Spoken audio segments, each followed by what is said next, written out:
राधे राधे सभी को, जय श्री कृष्ण। आज मैं आपके साथ शेयर करने वाली हूँ कि पार्थिव शिवलिंग बनाकर हम अपने घर में ही भोलेनाथ जी की कृपा कैसे पा सकते हैं। तो हमने अपने घर में पार्थिव शिवलिंग का निर्माण किया है और इस महाशिवरात्रि आप भी अपने घर में पार्थिव शिवलिंग का निर्माण करके पूजन करें। सबसे पहले हमें पार्थिव शिवलिंग बनाने के लिए मिट्टी चाहिए और 2 पात्र चाहिए। उसके ऊपर हमने बेलपत्ती रख दी है और फिर मिट्टी की एक टिक्की बनाकर मैंने उसके ऊपर अर्घा के लिए रख दिया है। फिर यहाँ पे मिट्टी शिवलिंग बनाने के लिए मैंने ले लिया है और फिर मैं ये नाप दिखा रही हूँ, इससे बड़ा शिवलिंग हमें नहीं बनाना चाहिए होता है। तो ये शिवलिंग मैंने रख दिया है। मैंने मिट्टी को गोल करके बड़े अच्छे से आकार से बन गया है। ये मिट्टी मैंने गमले से ली है। ये बालुई मिट्टी थी तो इससे बहुत ईज़िली बन गया। और आप कुम्हार के पास जो चिकनी मिट्टी होती है जिससे हम लोग दीपक-उपक यूज़ करते बनता है, वो आप मिट्टी ले सकते हैं, उससे आप बहुत ईज़िली बना सकते हैं। इसमें थोड़ा टाइम लग गया था इस मिट्टी में, या फिर आप गमले की नॉर्मल मिट्टी भी ले सकते हैं। फिर मैंने इसको शेप आकार देकर फिर पानी और घी की मदद से मैंने इसको चिकना कर लिया। और चिकना करने में थोड़ा टाइम लग गया क्योंकि ये बालू वाली मिट्टी थी, तो इसको मैंने चिकना कर लिया। और नहीं आपको मिल रहा है तो आप नॉर्मल गमले की मिट्टी लेकर पार्थिव शिवलिंग का पूजन कर सकते हैं। पार्थिव शिवलिंग का पूजन का एक अपना अलग ही महत्व है। हम मंदिर जाते हैं, शिवलिंग की पूजन करते हैं, पर पार्थिव शिवलिंग की पूजा भी हम लोगों को महाशिवरात्रि वाले दिन अपने घर पे अवश्य करना चाहिए। और हो सके तो आप शाम को ये पूजा अवश्य करें। शाम की पूजा करने से इसमें ज़्यादा फल मिलता है। प्रदोष काल में इसकी पूजा होती है और सुबह में आप मंदिर चले जाइए, शाम में आप घर पे इसको बनाकर अच्छे से पूजन कर सकते हैं। यहाँ पे मैंने शिव जी को बासुकीनाथ जी धारण करा दिए हैं, जो कि उनके गले में हमेशा ही विराजमान रहते हैं। और फिर मेरे शिवलिंग अब ये बन के तैयार हो गया है और अब मैं इसका पूजन करूँगी। शिवलिंग बनाकर हमें ऐसे छोड़ना नहीं है, इसके ऊपर 2 अक्षत अवश्य डाल दीजिए, क्योंकि जब तक हम पूजन सामग्री एकत्रित करेंगे तब तक हमको देर हो जाएगी और फिर देवजन जितने भी देवी-देवता हैं इसका पूजन कर लेंगे, फिर हमको इसका पूजन करने का फल नहीं मिलेगा।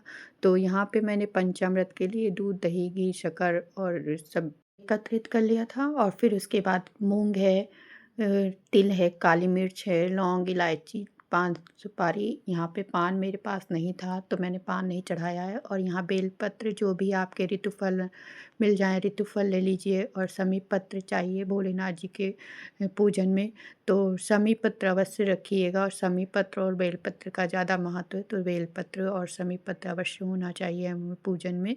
धतूरा लिया है मैंने फल के रूप में। फिर मैंने पहले गंगा जल से स्नान कराया शिव जी को, उसके बाद दूध से स्नान करा रही हूँ।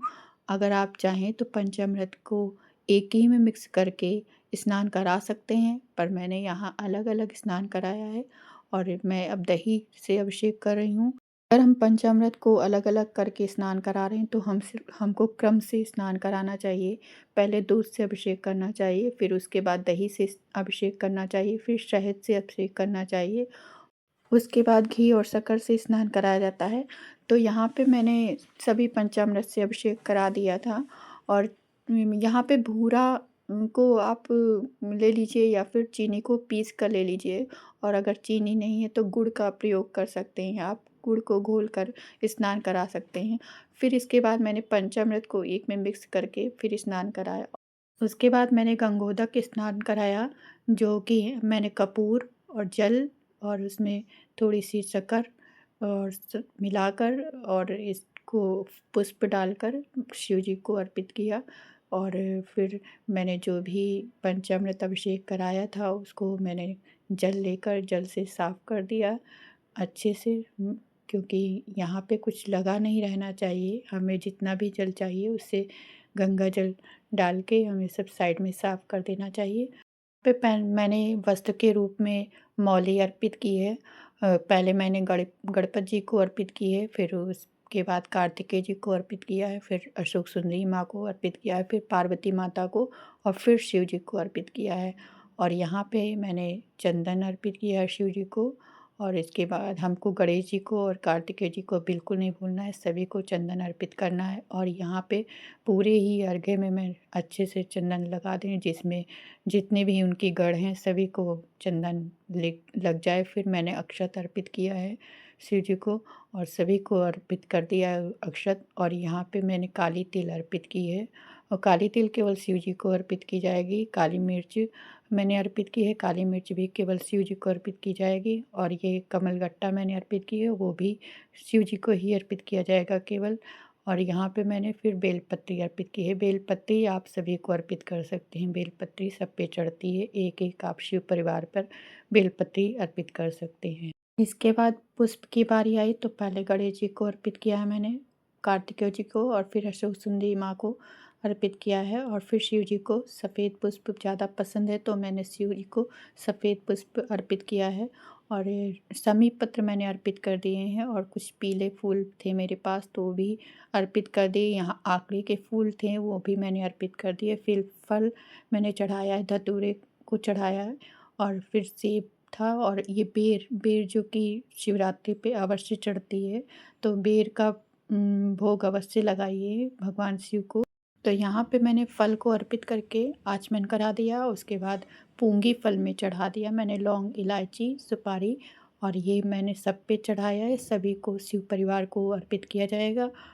सभी कुछ अर्पित करने के बाद हमारे शिव जी कितने प्यारे लग रहे हैं, श्रृंगार कितना अच्छा लग रहा है। इसके बाद दक्षिणा चढ़ाना बिल्कुल मत भूलें और दक्षिणा चढ़ाकर आप अपनी कमियों के लिए क्षमा याचना कर लीजिए। और उसके बाद धूप दीप जलाकर हम उनकी आरती कर लेंगे। अगर इस बीच आपको शिव चालीसा पढ़ना है तो आप शिव चालीसा पढ़ने के बाद धूप दीप आरती करें। तो यहाँ पे मैंने धूप दिखा दिया है और मैं आरती कर रही हूँ। आरती में आप कपूर और घी की बाती का प्रयोग कर सकते हैं। आरती करने के बाद सभी लोग प्रसाद ग्रहण करें और पार्थिव शिवलिंग को 2 घंटे ऐसे रखा रहने दें जब तक दीपक शांत नहीं हो जाते हैं। दीपक शांत होने के बाद हम किसी भी वृक्ष में या फिर गमले में इसको विसर्जित कर देंगे या फिर आप भगोने में पानी लेकर उसमें विसर्जित कर सकते हैं, क्योंकि मिट्टी है पानी में घुल जाएगी और अच्छे से विसर्जित हो जाएगी। दोस्तों आज का वीडियो आपको हमारा कैसा लगा कमेंट करके अवश्य बताइएगा। और अगर मेरे चैनल को सब्सक्राइब नहीं किया है तो सब्सक्राइब करिएगा, बेल आइकन को अवश्य दबाइएगा ताकि आगे आने वाली कोई भी वीडियो आप लोगों को हमेशा मिल सके। इसी के साथ सभी को राधे राधे, जय श्री कृष्ण।